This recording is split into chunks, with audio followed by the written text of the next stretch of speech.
Hey, we're back with yet another Like-Minded, the best internet show that we do for our own amusement. Here's what's happening. A violent windstorm blew the iconic pumpkin off the top of the silo at Myers Farm Market just 2 weeks after it was replaced from being blown off by a similar storm last year.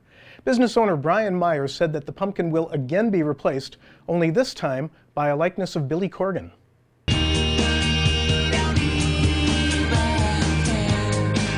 For those of you going, huh? Billy Corgan is the lead singer of the group Smashing Pumpkins. And wow, if I have to keep explaining the meaning of my jokes, I might just morph into Jay Leno, you know. On a related note, Myers said that he had had a premonition something bad was about to happen when his store was recently visited by a well-spoken young man carrying a light blue blanket. Each year the great pumpkin rises out of the pumpkin patch that he thinks is the most sincere. He's got to pick this one. He's got to. What goes up must come down. On Capitol Hill, Republicans in the House of Representatives want to repeal legislation signed by President Bush in 2007 that requires higher energy-efficient standards for light bulbs. They say the standards are forcing old-fashioned incandescent bulbs off the market. The House members say it's just another example of government forcing its way into people's lives. Well, the old bulbs do make it easier to see when the lights are on and nobody's home.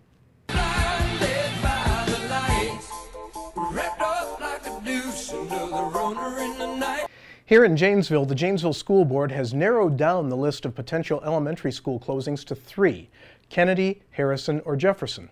Board members said they chose those particular 3 schools because there are just too many local schools named after people with the first name George. George Kennedy? There's no way for a man to die. Yeah, you're right, Ed. A parachute not opening, that's the way to die. Getting caught in the gears of a combine. Having your nuts bit off by a Laplander, that's the way I want to go. George Jefferson.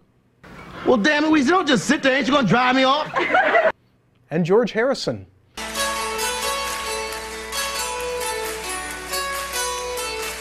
Here comes the axe, do-do-do-do.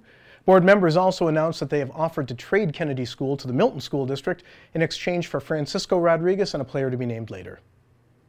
Hey, it's Tobacco Heritage Days in Edgerton this weekend, and here to show us just how Edgerton has contributed to the nation's greater good is comedian-magician Tom Mullica.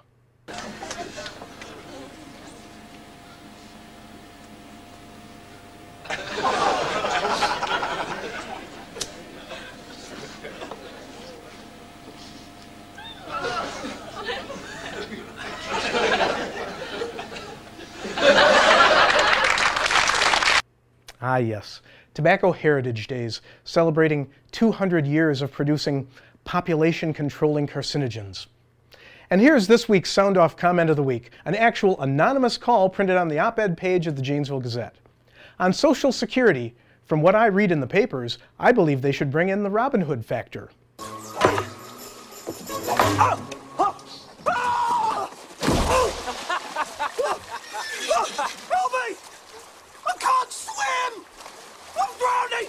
And that's all for Like-Minded this week.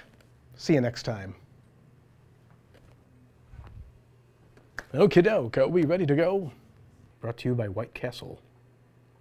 Thank you. It's one of my skills is to be able to hold white things. Dang! I need something. Boy, that sounded bad. It's number 9. Just like the Beatles' White Album, number 9. Did you ever play it backwards? It was supposed to say, "Turn me on, dead man." It was supposed to be a hint that Paul McCartney was dead.